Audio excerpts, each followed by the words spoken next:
नमस्कार। परमाणु परमाणु भले ही बहुत छोटा होता है, लेकिन परमाणु टॉपिक काफ़ी बड़ा है। परमाणु पढ़ते हुए कुछ चीज़ों पर बच्चे कंफ्यूज भी होते हैं। हालांकि आपको ज्ञान यात्रा पर परमाणु से संबंधित एक बेसिक वीडियो मिलेगा, लेकिन आज हम 9th स्टैंडर्ड की कुछ बातें करेंगे। लेकिन पहले हम परमाणु को थोड़ा समझ लेते हैं।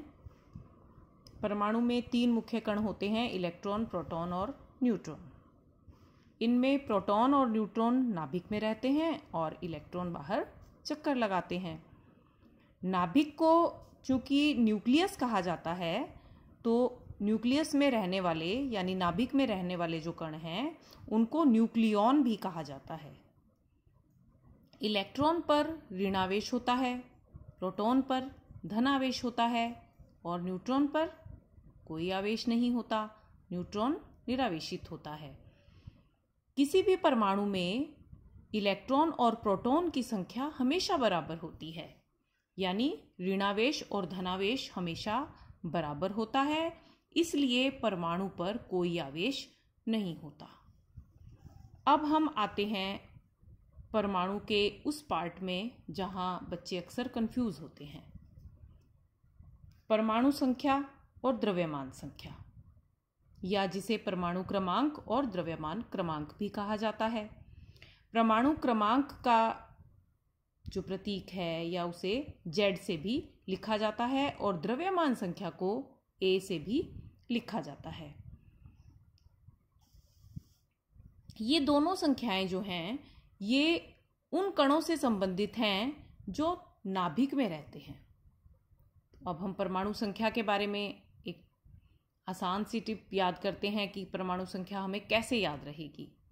पहला तो यही कि नाभिक में रहने वाले किसी कण से संबंधित है यह संख्या, और किससे संबंधित है? P से परमाणु क्रमांक और P से ही प्रोटॉन, यानी यह प्रोटॉन की संख्या से संबंधित एक संख्या है। परमाणु क्रमांक किसी परमाणु के नाभिक में उपस्थित प्रोटॉन की संख्या उस परमाणु का परमाणु क्रमांक कहलाती है। जैसे हमें मालूम है कि कार्बन में 6 प्रोटॉन होते हैं, सोडियम में 11 प्रोटॉन होते हैं, यानी इसका Z जो है वो 6, कार्बन का 6 और सोडियम का 11 है। और इसे नीचे की तरफ लिखा जाता है, जैसे यहाँ आपको लिखा हुआ दिखाई दे रहा है। कार्बन में नीचे 6 लिखा है और सोडियम में 11 लिखा है।